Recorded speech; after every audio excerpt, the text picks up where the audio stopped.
president Cyril Ramaphosa nou gister die datum vir die munisipale verkiesing of die komende munisipale verkiesing aangekondig het. Yes, 'n groot aankondiging daai ja. 4 November, dis op 'n Woensdag. Ek sien al sommige mense op sosiale media wat vra, nou waarom nie 'n Saterdag nie, maar dit is 'n vakansiedag. So Yes. hy sê hulle het noukeurig te werk gegaan met die keuse van hierdie spesifieke datum.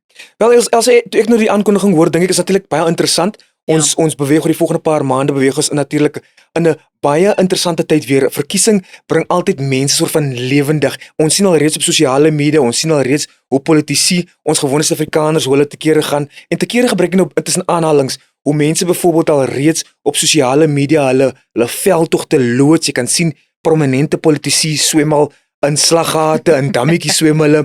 Daar word modder al rondgegooi, daar word beledigings rondgeslinger. Maar ek wonder altyd net hoe belangrik gaan hierdie hoe sê munisipale verkiesings vir ons Suid-Afrikaners is en watter impak gaan dit op ons mense het. Julle wat in die nuus werk, het eintlik 'n beter idee van watter impak dit op ons as Suid-Afrikaners gaan hê.